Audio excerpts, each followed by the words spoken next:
이제 오늘 하나님의 나라와 구원이라는 강의는 오늘 시간으로 마칩니다. 지난 시간에 선포됐던 이 구원에 대해서 간단하게 지난주에 했던 것을 살펴보고 오늘 마지막 이어가도록 하겠습니다.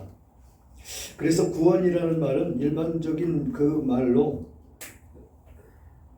구속, 중생, 의롭게 됨, 전가, 양자됨, 그리고 성화, 거룩하게 됨, 화목, 화해 등의 그 의미를 포괄적으로 품고 있다라고 말씀을 드렸습니다. 그래서 일반적으로 죄인이 예수 그리스도를 믿을 때 그의 영혼이 구원을 받아 지옥에 가지 않게 되는 것을 말할 때 사용하는 것이 구원이다라고 이야기를 하고 있습니다. 그래서 그 다음에는 구속이 있고 중생이 있고 전가가 있는데, 구속은 죄인의 노예 상태에 있었는데 하나님께서 값을 치르시고 사셨다라는 뜻이라고 말씀을 드렸습니다. 그래서 우리는 예수 그리스도의 죽음으로 완전히 값을 지불되고 속박에서 풀려나서 자유롭게 된 것이다 라고 말씀을 드렸습니다. 그 다음에 중생이 있는데, 중생은 거듭남, 새로운 출발, 두 번째 출생 등을 의미한다라는 것이죠. 그래서 이 중생이란 성령에 의해서 옛사람 안에 있는 새 사람이 창조되는 것을 말한다라고 말씀을 드렸습니다. 그래서 그는 새 사람으로 불리게 된다라는 것이지요. 한 죄인이 거듭날 수 있는 유일한 길은 오직 성령의 능력에 의해서다. 그래서 새로운 출생은 구원에 이르는 문이요 하늘나라로 이끄는 문이다. 그래서 이것은 죽어있던 영을 하나님의 영이 살리시는 것으로 영적 소생이고 새로운 출생이며 새로운 창조다라고 성구를 들어서 말씀을 드렸었습니다. 그 다음에 전가가 있는데, 전가는 하나님께서 죄인의 죄를 다른 사람에게 넘기시고 다른 사람의 의를 그 죄인에게 넘기시는 법률적인 행위를 말한다라고 말씀을 드렸습니다. 여기에 예배에서 말씀 할 거예요. 네네네.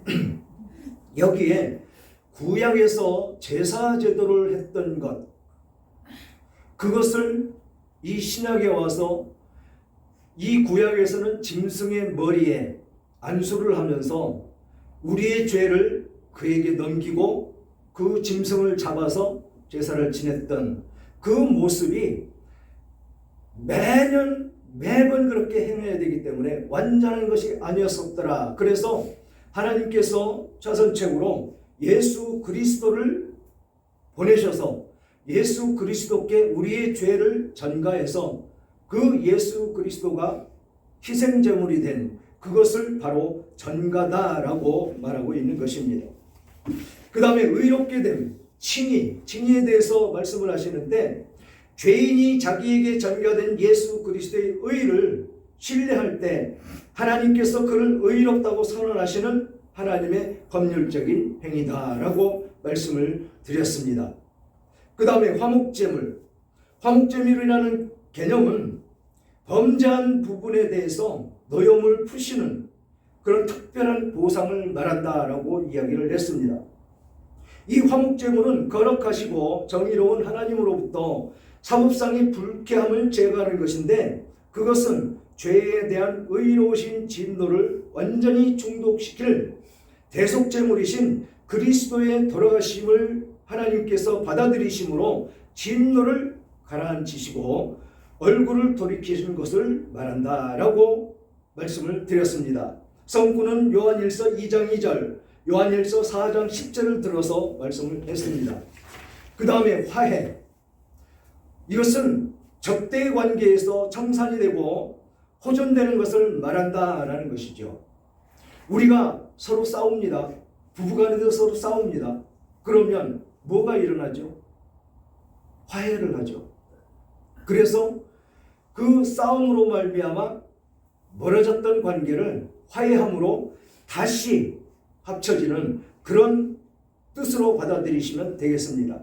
그래서 하나님과 인간의 적대적 관계에 있었는데 인간이 죄를 지음으로 하나님이 거룩하심의 반응을 일으키게 된 것이 바로 화해다라고 히브리서 2장 17절은 말하고 있는 것이지요. 그로 인해서 하나님과 인간 사이에 적대적인 관계가 존재하게 된 것인데 하나님의 그 호의 그것으로 말미암아서 이제는 화해를 통한 친구가 될 수 있게 된 것이다 라고 말씀하고 있습니다. 그것이 히브리서 2장 17절과 에베소서 2장 15절과 16절에 그렇게 되어 있습니다. 그리고 지난주에 마지막 말씀드렸던 것이 양자됨. 양자됨은 죄인이 하나님의 가족의 일원으로 되는 법률적인 행위로 죄인의 번화된 그런 죄 그것을 보여주는 것이다 라고 말씀을 드렸습니다. 그래서 양자됨이라는 그 단어는 두 가지의 의미가 있는데 자식이 아닌 사람을 아들로 받아들이는 개인적인 행위를 말한다. 그리고 이 아들을 상속자로 인정하는 법률적 행위 혹은 의식을 뜻한다 라고 말하고 있습니다. 이것이 로마서 8장 15절에 너희를 다시 무서워하는 죄의 영을 받지 아니하고 양자의 영을 받았으므로 우리가 아빠 아버지라고 부르짖느니라 라고 로마서 8장 15절은 말씀하고 있고 이것과 비슷한 단어가 갈라디아서 4장 1절로 3절까지 말씀이 있습니다. 그래서 오늘은 거룩하게 된 이 성화에 대해서 살펴볼 것인데 본문 에베소서 2장 1절로 3절 신약성경 310쪽에 있습니다.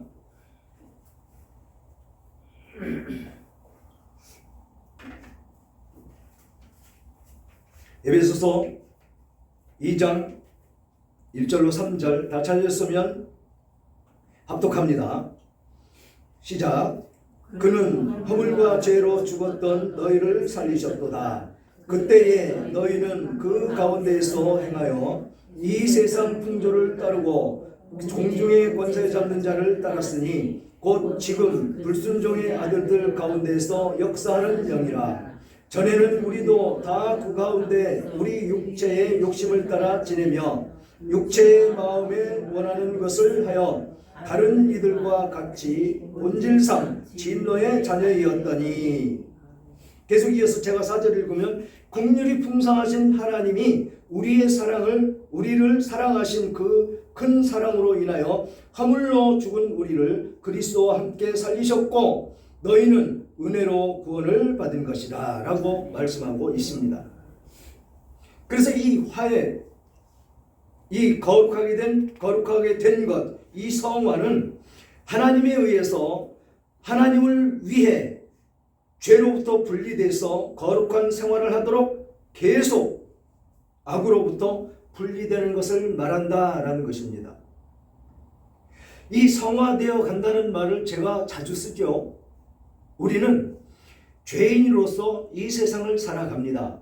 그런데 우리는 자라가야지 계속해서 우리는 발전이 있어야 된다는 것입니다. 오전에도 말씀드렸지만 말씀이 없는 곳에서는 말씀을 먹지 않음으로 말미암아 멈춰 서 있다는 것이죠.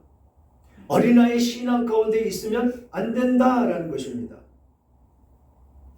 우리는 말씀을 먹어야 우리의 영은 자라납니다. 자라나는 것을 우리의 죄 가운데 놓여 있던 것 그것이 자꾸 벗겨지고 죄를 멀리하게 되는, 그래서 하나님과 더 친숙하게 되는 그런 관계 속에 나아갈 수가 있다라는 것이죠. 성구 하나 찾아보겠습니다. 고린도전서 3장 1절로 3절.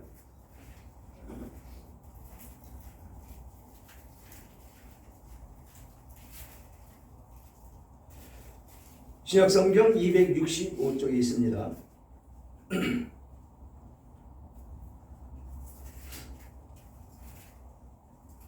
신약성경 265쪽에 있는 고린도전서 3장 1절로 3절 다 같이요. 시작. 형제들아, 내가 신령한 자들을 대함과 같이 너희에게 말할 수 없어서 육신에 속한 자 곧 그리스도 안에서 어린아이들을 대함과 같이 하노라. 내가 너희를 젖으로 먹이고 밥으로 아니하였노니 이는 너희가 감당하지 못하였음이거니와 지금도 못하리라. 너희는 아직도 육신에 속한 자로다. 너희가 분쟁이 있으니 어찌 육신에 속하여 사람에 따라 행함이 아니니요. 그렇죠. 여기 보면 내가 너희를 젖먹이로 밥으로 아니하였느니라고 이야기를 한 이 대목 가운데 있다라는 것이죠. 그러면 지금 어린아이 같은 그런 밥을 떠먹여 주는 것이 아니다라고 하는데 뭘 주었다는 얘기입니까? 말씀을 주었다는 얘기죠. 말씀을 먹이고 있다라는 것입니다. 그래야 우리의 영은 자라난다라는 것입니다. 그 영이 자라남으로 말미암아서 우리는 성숙해지는 것이죠. 그 성숙이 우리 현실 가운데에서 그대로 나타나야 된다는 것입니다. 이 성화되는 그 과정 가운데에서 하나님의 진노를 깨닫고, 하나님의 진노를 깨닫는 것은 무엇으로 우리가 나타나죠? 하나님의 징계로 나타난다는 것입니다. 우리는 죄 가운데 있고 죄를 범하면 하나님께서 반드시 그 죄를 묻는다고 그랬죠. 그것을 깨닫지 못할 때, 우리가 회개하지 못할 때, 진리의 길에서 벗어났을 때, 그때 하나님은 채찍질해서 다시 원위치로 돌이킬 수 있도록 그렇게 해 주신다라는 것입니다. 그 길로 다시 돌아와야 우리는 하나님의 말씀을 잘 받아먹고 어린아이의 신앙이 되지 않고 우리는 계속해서 성장해 나아가는 그것을 말한다라는 것입니다. 그래서 우리는 이 성경에서 오전에도 말씀을 드렸지만 말씀이 있다는 것, 그것은 하나님께서 주시는 진리를 따라가는, 그래서 곧장 가는 길입니다. 곧장 가는 길. 그런데 그 길은 좁고 협착하다고 그랬죠. 그래서 아무나 들어올 수가 없고 그 길을 들어가면 좁고 협착하기 때문에 우리의 인생이 고달파질 수도 있다라는 것입니다. 그래도 그 길을 우리는 담대히 가야 우리는 승리할 수가 있는 것이다 라는 것입니다. 그런데 이 말씀을 곧게 갈 수 있도록 인도하는 것이 누구입니까? 하나님, 예수 그리스도, 하나님께서 세우신 종. 이 종이 하나님의 명령을 잘 받고 하나님께서 말씀하시는 걸 잘 받고 있는 그대로를 그대로 증거하는 것을 이야기합니다. 그러니까 종은 자기 마음대로 자기 멋대로 무엇을 할 수가 있는 그런 처지가 아니더라라는 것입니다. 왜냐하면 자기 멋대로 하다 보면 하나님께서 주시는 그 진리에서 벗어날 수가 있기 때문에 그렇다라는 것이죠. 즉 한마디의 말씀이 왜곡이 됐을 때 그 말씀을 들은 여러분들은 곁길로 갈 수가 있다는 것입니다. 그 하나로. 그런데 그 곁길로 빠져서 계속 그 길로 가면 어디로 갑니까? 지금 진리는 이렇게 가고 있는데 여기서 곁길로 살짝 빠졌습니다. 그런데 이 곁길로 빠진 길을 계속 가다 보면 진리와는 계속 멀어지는 것이죠. 그래서 말씀을 잘 먹어야 된다는 것입니다. 말씀이 오직 하나님 주시는 말씀만 선포되어야 된다는 것이죠. 다른 사람이 책 써놓은 거 가지고 그것이 성경이라고 그것을 해석하고 그것이 위대하다고 그 책 읽어보라고 물론 좋지요. 신앙생활에 도움은 됩니다. 그런데 궁극적으로 우리는 성경 안에 있어야 된다는 것이죠. 성경 안에. 저도 책 많이 봅니다. 많이 보는데 그것은 하나님의 진리를 더 정확하게 선포하기 위해서 그건 보는 것이지, 그것을 예를 들어서 예화에 누가 어떤 책을 썼는데 이런 말씀 한마디나 들어보셨습니까? 어떤 목사가 무슨 얘기를 했는데 그런 얘기 저한테 들어보셨습니까? 물론 나쁜 쪽의 얘기는 예를 들어서 그건 잘못됐다라고 얘기를 하죠. 오직 딱딱하고 분위기가 무거울지언정 하나님의 말씀만 선포되어야 된다는 것입니다. 조금도 왜곡이 돼서는 안 된다는 것이죠. 그래야 여러분들은 그것들을 잘 받아먹고 성숙하게 성화돼서 하나님께 더욱더 가까이 다가갈 수 있는 여러분들이 된다는 것입니다. 그래야 진정한 종이고 진정한 목자라는 것이죠. 만약에 성경을 왜곡해서 여러분들이 살짝 빗나갔습니다. 그런데 그걸 바로잡지 않고 계속 끌고 가면 목자가 될 수가 없는 것입니다.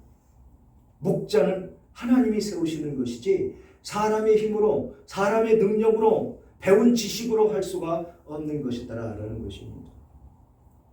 그러나 오늘날 어떻습니까? 세상은 자꾸 그쪽으로 흘러가고 있죠. 100여 명 되는 교회들, 7, 80명 되는 교회들서부터 보면 일대의 목사가 은퇴를 합니다. 그러면 목사 청빙을 하죠. 청빙하는데 첫째 조건이 무엇을 보는지 아십니까? 신학교는 어디 나왔는지, 석사는 어디서 받았는지, 박사는 어디서 했는지, 그거부터 봅니다. 물론 저 석사했습니다. 그걸 해야 목사 안수를 받을 수가 있기 때문에. 그렇지만 요즘 목사들, 젊은 목사들 보십시오. 그 이력서들 보면 화려합니다. 경력. 미국 어디서 무슨 컬리지에서 석사를 했고, 저는 목회학 석사지만 목회학 석사 받고 목회학 박사 받고 또 신학 석사, 신학 박사, 아주 화려합니다.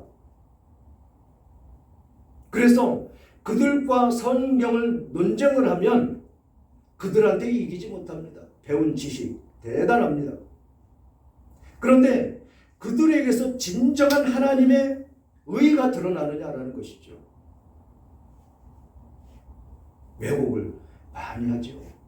지금은 거의 외국에 있는 그 신학교들, 특히 미국에 있는 신학교들, 우리는 다 온전한 하나님의 말씀 안에 거함으로 그 말씀을 받아 먹어야 어린아이 신앙에서 벗어나서 성화돼서 하나님 나라로 한 걸음씩 한 걸음씩 갈 수가 있다라는 것이죠.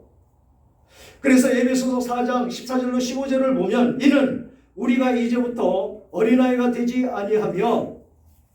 아니하여 사람의 속임수와 간사한 유혹에 빠져 온갖 교훈의 풍조에 요동하지 않게 하려 함이라. 오직 사랑 안에서 참된 것을 하여 범사에 그에게까지 자랄지니라. 그는 머리니 곧 그리스도니라. 지금 요동하지 않게 하려고 말씀을 주고 계시다라는 것입니다. 그런데 간사한 유혹에 빠져 온갖 교훈과 풍조에 요동치고 있다라는 것이죠. 어디가? 교회가. 우리 정신 바짝 차려야 됩니다. 지금 우리가 이 시대 속에서 삶을 살아가는데 이렇게 왜곡이 되는 그 과정 가운데 가장 먼저 변질이 된 게 어딘지 아십니까? 독일. 거기 가면 100% 거짓 선지자들이 나옵니다. 거기 가서 유학하면. 그 다음에 어디가 빠졌습니까? 영국과 프랑스. 그래서 거기는 지금 독일이고 영국이고 프랑스고 대형교회들 다 술집으로 팔려가고 이단에게 팔려가고 교회가 사라져가고 있다라는 것이죠. 왜 그런 일이 일어나느냐? 말씀이 없기 때문에 그렇다는 것입니다. 말씀이 기갈된 이 시대 속에서 우리는 살아가고 있다는 것이죠. 그러니까 말씀을 정확하게 깨달아 알아야 되는데 그것을 모르니까 어디에 동조를 합니까? 나한테 유익하다고 생각이 되는 동성연애도 합법이라고 선언을 하고 있고 주장하고 있고, WCC나 WEA 같은 것이 정당한 단체라고 그곳에 이끌려가고 있는 것이 지금 교회의 현실이다라는 것입니다. 우리는 정확하게 알아야 된다는 것이죠. WCC가 뭐 하는 것이고 WEA는 뭐 하는 것이고 또 차별금지법에 거기 포함되어 있는 동성연애는 무엇인지 우리는 성경에 기록되어 있는 것을 자세히 보고 우리는 알아야 되더라라는 것입니다. 그런데 그 지도자로 세움받은 그 사람들이 지금 그것 자체도 모르고 있으면서 어디로 따라간다고요? 세상 풍조와 온갖 교훈, 유혹, 간사한 속임수 거기에 이끌려가고 있더라라는 것입니다. 그러면 그곳에 있는 성도들은 자라지를 않는 것이죠. 구원을 받았다 해도 자라지를 않습니다. 어린아이 신앙 그대로 멈춰 있다는 것이죠. 반드시 천국에 가면 상급이 있다고 말씀을 하십니다. 그 상급이 무엇입니까? 상을 받을 수 있는 그 길. 우리는 그것을 위해서 지금 신앙생활을 하는 것입니다. 한 번 구원받으면 구원이 취소되지는 않습니다. 그런데 그 정확하게 우리는 알고 깨닫고 성화가 돼서 점차 자라남으로 예수 그리스도의 성품을 닮아가는 그것이 바로 성화다라는 것이죠. 그래서 구원을 받으려면 어떻게 해야 되느냐? 회개하고 잘못을 뉘우치고 바로 잡아야 된다라는 것입니다. 그것이 첫 번째 단계가 원죄. 아담이 범죄함으로 말미암아서 하나님과 단절되어 있던 그 원죄. 하나님을 섬기지 않고 하나님을 믿지 않고 이 세상 풍조를 따라갔던 우리들, 그것을 먼저 회개해야 된다는 것입니다. 이것이 회개가 성립이 되면 구원받는 것이죠. 그런데 이것은 동시다발적으로 이루어집니다. 구원과 회개. 성령이 내 안에 오셔서 그것이 생각이 나게 되고 생각이 남으로 고백하고 고백하면 오신 성령이 나를 구원의 길로 인도해 가고 있다라는 것입니다. 그것은 이 세계가 동시다발적으로 일시적으로 일어난다는 것입니다. 이것이 구원받은 성도들이더라라는 것이죠. 그래서 성령이 내 안에 와 계시지 않으면 구원과는 전혀 상관이 없습니다. 그런데 성령이 우리 안에 오시면 어떻게 된다고요? 변화가 일어나죠. 아주 악했던 사람이 온순한 양으로 변화가 됩니다. 평양이 초대교회 때 깡패가 누굽니까? 전도사님. 김익두. 유명한 깡패죠. 초대교회 때 평양에 대부흥운동이 일어나고 있는데 이 깡패는 장날 그 사람 때문에 장을 보러 사람들이 나오지 못할 정도로 그렇게 행패를 부리고 다니는 아주 유명한 깡패입니다. 그런데 그가 하나님을 만납니다. 그랬더니 어떻게 변화되죠? 온순한 양으로 변화돼서 그 복음을 증거하는데 온 목숨을 다 바칩니다. 그래서 제주도로 선교하고 오지마다 섬 이런 데 돌아다니면서 선교를 했던 것이 그 깡패입니다. 이런 변화가 있어야 된다는 것이죠. 저 역시도 마찬가지입니다. 성령이 내 안에 내재됨으로 말미암아서 믿겨지지 않았던 성경이 믿어지고 나의 악한 그 모습들이 온데간데 없어졌더라는 것입니다. 저는 성격이 누구한테 지는 것을 가장 싫어합니다. 반드시 이겨야 저는 잠을 자고 그렇습니다. 그런데 그렇게 그 삶을 살아가기에는 악하지 않으면 그런 삶을 살 수가 없습니다. 이기려면 싸워야죠. 싸우면 어떻게 됩니까? 죄를 범하죠.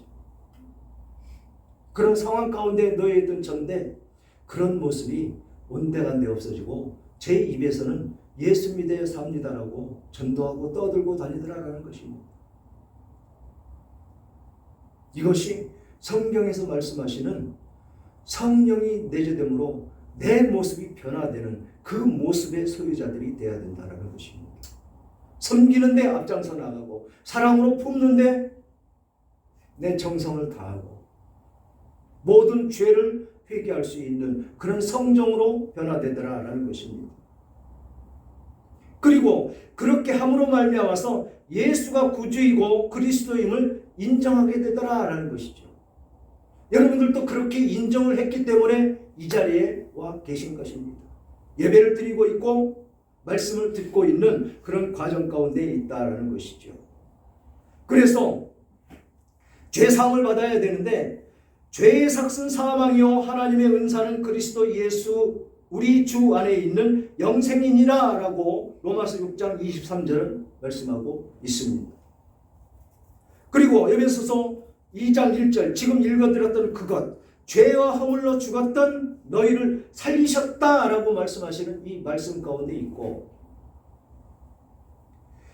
우리는 그 성령께서 내재되심으로 말미암아 어떤 모습이 되느냐 만일 너희 속에 하나님의 영이 거하시면 너희가 육신에 있지 아니하고 영에 있느니 누구든지 그리스도의 영이 없으면 그리스도의 사람이 아니니라 라고 로마서 8장 9절 꼭 집어서 말씀하고 있습니다. 그러면서 갈라디아서 5장 22절 25절에는 오직 성령의 열매는 사랑과 희락과 화평과 오래 참음과 자비와 양선과 충성과 온유와 절제니 이 같은 것을 금할 법이 없느니라. 그리스도 예수의 사람들은 육체와 함께 그 정욕과 탐심을 십자가에 못 박았느니라. 만일 우리가 성령으로 살면 또한 성령으로 행할지니 라고 말씀하고 있다는 것입니다. 어떻게 했다고요? 육체와 함께 정욕과 탐심을 십자가에 못 박았느니라. 이것은 사도 바울이 예수 그리스도의 십자가를 지고 나를 쫓으라 라고 하신 그 말씀을 해석한 것입니다. 그것이 모든 죄를 십자가에 못 박아버리는 것입니다. 나의 자아를. 이게 변화된 하나님의 자녀가 되는 것이지요. 유다서 1장 18절과 19절에는 이렇게 또 말씀하시죠. 그들이 너희에게 말하기를 마지막 때에 자기 경건하지 않은 정욕대로 행하며 조롱하는 자들이 있으리라 하였나니 이 사람들은 분열을 일으키는 자며 육에 속한 자며 성령이 없는 자니라. 제가 말씀드린 성령이 없는 목회자들, 그러니까 자기의 생각에 옳은 대로 아무거나 갖다 껴붙여서 짓거리는 그런 행위를 하는 것을 꼭 집어서 말씀하고 있다는 것이지요. 우리는 어떤 모습으로 살아가야 되느냐? 예수를 주님이라 시인하며 그 안에서 우리는 언제나 주님과 동행하는 그 삶 가운데 머물러야 된다는 것이지요. 그 외 성구들은 제가 많이 뽑아왔는데 시간 관계상 오늘 여기까지 하고 하나님의 나라와 구원이라는 것 대단원의 막을 내리도록 하겠습니다. 기도하겠습니다.